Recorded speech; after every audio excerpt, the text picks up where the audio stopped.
या मालिकेच्या आजच्या भागात आपण पाहणार आहोत हरीश पारूचा हात पकडूनच तिला ओढत बाहेर घेऊन येतो आणि त्यामुळे पारू मोठ्याने त्याच्यावर ओरडते आणि त्याच्या तावडीतून स्वतःला सोडवते. ती म्हणत असते की हरीश सर हे काय चाललंय तुमचं, तुम्ही मला बाहेर का घेऊन आलात. तर हरीश म्हणत असतो की मला मारुती मामांना अजून त्रास द्यायचा नाहीये, त्यामुळे मी तुला इथे घेऊन आलो आहे. मी अजूनही तुला सांगतोय की त्या किर्लोस्करांच्या खाजगी गोष्टींमध्ये पडू नको. कोण आहेस ग तू त्यांची, कशाला त्यांच्या खाजगी गोष्टींमध्ये ढवळाढवळ करतेस. फक्त त्या घरची मोलकरीण आहे ना, मग मोलकरणी सारखंच राहा. आणि हरीशचं असं बोलणं ऐकून पारूला धक्काच बसतो. तर हरीश स्पष्टपणे तिला सांगतो की उद्या तू अहिल्यादेवींसमोर काही सांगणार नाहीये, तू तुझं तोंड बंद ठेवणार आहे. आणि ते ऐकून पारूला आश्चर्य वाटतं. ती विचारत असते की हे काय बोलताय तुम्ही. तर हरीश रागातच म्हणतो की हे बघ पारू, हे सगळं ना खूप धोकादायक आहे. तुला काय वाटलं तू त्या दिशाचं नाव घेशील आणि सगळं संपेल का, तर असं अजिबात नाहीये. तू स्वतःला हुशार समजतेस, पण पुढचा शत्रू ना तुझ्यापेक्षा जास्त हुशार आहे हे लक्षात घे. आणि उद्या ना तुझं तोंड बंद ठेव. आणि ते ऐकून पारूला तर मोठा धक्काच बसतो. ती म्हणत असते की हे काय बोलताय तुम्ही आणि तुम्हाला हे सगळं कसं माहिती आहे. तर हरीश म्हणत असतो की ते महत्त्वाचं नाहीये, मी जेवढं सांगतो ना तेवढं ऐक माझं. अजूनही वेळ गेलेली नाहीये, या सगळ्यापासून लांब राहा. अगं तुला काय वाटतं, तू उद्या दिशा मॅडमचं आणि अनुष्का मॅडमचं नाव घेशील आणि लगेच त्यांना अहिल्यादेवी शिक्षा करतील का. मात्र असं काही होणार नाहीये, उलट तुझ्याच मंगळसूत्राचं सत्य सगळ्यांच्या समोर येईल. आणि ते ऐकून पारूच्या लक्षात येतं की हरीशला देखील माहिती आहे की अनुष्का या सगळ्यात सामील आहे. ती म्हणत असते की हरीश सर हे सगळं तुम्हाला कसं माहिती की तुम्ही सुद्धा त्यांच्यासोबत सामील आहात. आणि ते ऐकून हरीश तर गप्पच बसतो. तर पारू म्हणत असते की मला माहिती आहे हरीश सर, तुम्ही आधी असे नव्हतात, मग आत्ता काय झाले तुम्हाला. हरीश म्हणत असतो की ते महत्त्वाचं नाहीये पारू, मी तुला जे सांगतोय ना ते ऐक. पण पारू काही गप्प बसत नाही. ती म्हणत असते म्हणजे याचा अर्थ आज जो बॉम्बस्फोट झाला त्यामध्ये तुमचा सुद्धा हात होता, तुम्ही सुद्धा दिशा मॅडम आणि अनुष्का मॅडमच्या बाजूने आहात ना. आणि ते ऐकून हरीश रागातच तिच्याकडे बघू लागतो. तर पारू म्हणत असते की आत्ता माझ्या सगळा प्रकार लक्षात येतोय. म्हणजे आधीच तुम्ही प्रीतम सरांना किडनॅप केलं आणि मग त्यांना सोडवण्याचं फक्त नाटक करून या घरामध्ये एंट्री केली आणि मग माझ्याशी लग्न करण्यासाठी सुद्धा तयार झालात. पण हे सगळं कशासाठी. पण तिच्या या प्रश्नाचं हरीश काही उत्तर देत नाही. आणि त्या दोघांचा वाद सुरू असतानाच आदित्य त्या ठिकाणी येतो. दुसरीकडे त्या बॉम्बस्फोटामुळे दामिनी खूप घाबरलेली असते. तर मोहन नाटक करत तिला सांगत असतो की अगं तू घाबरू नको, उलट आता पुढची ब्रँड ॲम्बॅसेडर तूच होणार आहे, कारण पारू तर हरीशसोबत लग्न करून निघून जाईन. आणि ते ऐकून दामिनी खुश होते. पण मग मोहन तिला घाबरवत म्हणतो की तसंही ज्यांनी आजचा बॉम्बस्फोट घडवला ना त्यांचं मुख्य टार्गेट आपली ब्रँड ॲम्बॅसेडरच होती असं मला वाटतंय. आणि ते ऐकून दामिनी घाबरते आणि त्याला सांगते की मग मला ब्रँड ॲम्बॅसेडर नाही बनायचं. आणि ती पुन्हा ब्लँकेटमध्ये तिचं तोंड लपवते. दुसरीकडे आदित्य हरीशला विचारत असतो की हे काय चाललंय, तू पारूवर का ओरडत होता. तर हरीश म्हणत असतो की नाही सर, मी तिच्यावर ओरडत नव्हतो, आम्ही फक्त बोलत होतो. आज जे काही घडले त्यामुळे पारू घाबरली होती ना. आणि मग आदित्य पारूलाच विचारतो की तू ठीक आहेस ना. तर हरीश उत्तर देतो की हो ती ठीक आहे. मात्र मग त्यानंतर पारू आदित्यला विचारते की काय झालं आदित्य सर, तुम्ही आत्ता यावेळी इथे का आलात. तर आदित्य रडतच म्हणू लागतो की पारू मला तुझे आभार मानायचे आहेत. अगं आज जर तू मला तो मेसेज केला नसता तर काय झालं असतं याचा मी विचारही करू शकत नाही. आज मी इथे जिवंत उभा आहे ना तो फक्त तुझ्यामुळे. तिकडे माझं कुटुंब शांतपणे झोपलं आहे ना ते फक्त तुझ्यामुळे. तू खरंच खूप मोठी रिस्क घेतली, सगळ्यांचा जीव वाचवला. आणि मग तो रडत पारूला मिठीसुद्धा मारतो आणि ते बघून हरीश खूप चिडतो. तर आदित्य पटकन तिच्यापासून दूर होतो.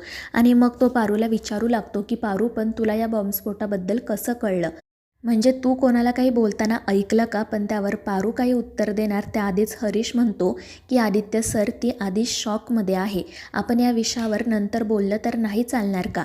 आणि तुम्ही इथे येण्याच्या आधी ना आमचा वेगळाच विषय सुरू होता आणि वाईट वाटून घेऊ नका, पण आम्ही काहीतरी खाजगी बोलत होतो. आणि ते ऐकून आदित्य म्हणतो की सो सॉरी, मला माहीत नव्हतं, मी फक्त पारूची चौकशी करण्यासाठी इथे आलो होतो, तुम्ही बोला. आणि मग त्यानंतर तो तेथून निघून जातो. हरीश मात्र घाबरलेला असतो. त्यानंतर पारू हरीशकडे बघत म्हणते की तुमच्या चेहऱ्यावर तर भीती दिसते, भीती असायलाच हवी, आता तुम्ही यातून बाहेर पडू शकणार नाही. उद्या काही झालं ना तरी मी देवी आईंसमोर तुमचं, अनुष्का मॅडमचं आणि त्या दिशा मॅडमचं सत्य आणणारच आणि मग त्यानंतर माझं जे व्हायचं आहे ते होईल. मला या घरापासून दूर जायला लागलं ना तरीही चालेल, पण आजची ही शेवटची रात्र मला माझ्या मनाप्रमाणे जगायची आहे आणि मग ती तेथून निघून जाते. त्यानंतर रात्री पारूला सतत आदित्य आणि तिने एकत्र घालवलेले क्षण आठवत असतात आणि मग ती डचकून झोपेतून जागी होते. ती मनाशी विचार करत असते की मी कोणत्याही पुराव्याशिवाय जर देवी आईंसमोर गेले तर माझ्यावर कोणीच विश्वास ठेवणार नाही. अनुष्का मॅडम खूप हुशार आहेत, मी असंच त्यांचं नाव नाही घेऊ शकणार. मला त्याआधी त्यांच्या विरोधात काहीतरी पुरावा शोधावा लागेल, तरच मग मी माझ्या किर्लोस्कर कुटुंबाला वाचवू शकते आणि मग ती अनुष्काच्या विरोधात कसा पुरावा शोधायचा याचा विचार करू लागते. दुसऱ्या दिवशी सकाळी अहिल्या, श्रीकांत, प्रीतम, प्रिया, आदित्य, अनुष्का हे सगळेजण देवीचा आशीर्वाद घेत असतात. अहिल्या म्हणत असते की तुझ्या कृपेने आजवर सगळं काही चांगलं झाले, पण तू दाखवलेल्या मार्गावर प्रत्येकजण चालतोच असं नाही ना. जो कोणी आमच्या घराच्या वाईटावर उठलाय त्याला आता मी सोडणार नाही, त्याला चांगली शिक्षा देणार. आणि ते ऐकून अनुष्का घाबरते. त्यानंतर अहिल्या आदित्यला म्हणते की आत्तापर्यंत आपण आपल्या शत्रूंना खूप सूट दिली आहे, आता आपल्याला असं करून चालणार नाही. ती दिशा आपल्या घरात येऊन आपल्याला धमकी देऊन गेली, पण आता मी तिला सोडणार नाही. आणि ते ऐकून अनुष्का म्हणते की मॅम, मला तर ती मुलगी मूर्ख वाटली, मग आपण उगाच कशाला तिला किंमत द्यायची. तर अहिल्या म्हणत असते की हो अनुष्का, तिला किंमत नाहीच द्यायची, उलट तिची किंमत संपवायची आहे. आणि ते ऐकून अनुष्का खूप चिडते, पण ती काही बोलू शकत नाही. त्यानंतर मग अहिल्या प्रिया आणि प्रीतमला सांगते की तुम्ही दोघेजण मंदिरात जा, मात्र त्याआधी पारूला इथे पाठवा. त्यावर प्रीतम हो म्हणत पारूकडे जाण्यासाठी निघतो. दुसरीकडे पारू तिच्या आईच्या फोटोसोबत बोलत असते आणि म्हणत असते की आई, आत्ताचं हे संकट फक्त माझ्यावर नाही आलं तर माझ्या संपूर्ण कुटुंबावर आलेलं आहे. मला अनुष्का मॅडमच्या विरोधात लवकर काहीतरी पुरावा सापडू दे. माझ्या किर्लोस्कर कुटुंबाला मला सुरक्षित ठेवायचं आहे. आणि तिचं बोलणं सुरू असतानाच सावित्री त्या ठिकाणी येते.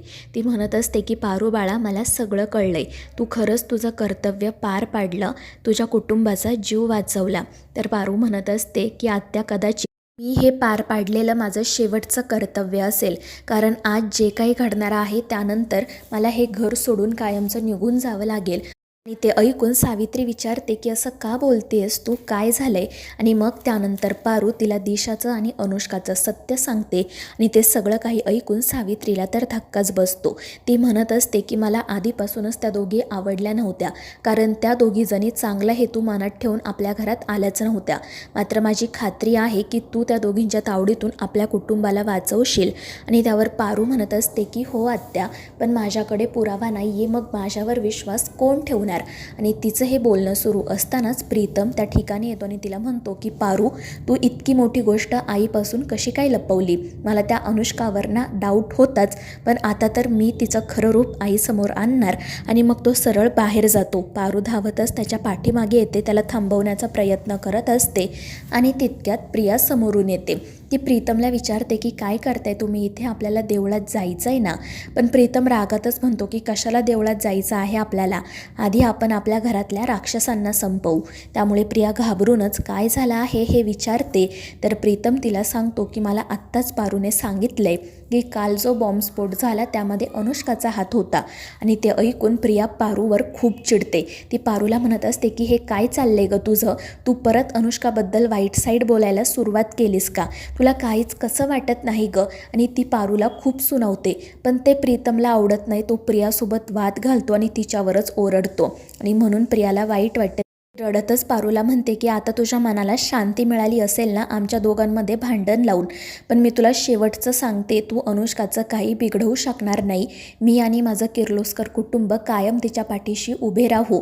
आणि ती तेथून निघून जाते. तर पारू प्रीतमला म्हणत असते की मी तुम्हाला हेच सांगण्याचा प्रयत्न करत होते, अनुष्का मॅडमने सगळ्यांच्या डोळ्यावर प्रेमाची पट्टी बांधली, कोणीही त्यांच्या विरोधात काही ऐकून घेणार नाही आणि म्हणूनच आपल्याला सगळ्यात आधी त्यांच्या विरोधात पुरावा सापडायला हवा. तर मित्रांनो, या मालिकेच्या पुढील भागांमध्ये आपण पाहणार आहोत पारू अहिल्याला भेटायला जाते आणि त्यावेळी अहिल्या श्रीकांत पारूचं खूप कौतुक करत असतात. आणि मग अहिल्या तिला विचारते पण या सगळ्याबद्दल तुला कसं काय समजलं. पण त्यावेळी मग पारू अनुष्काबद्दल किंवा दिशाबद्दल काहीच सांगत नाही, कारण तिच्याकडे पुरावा नसतो.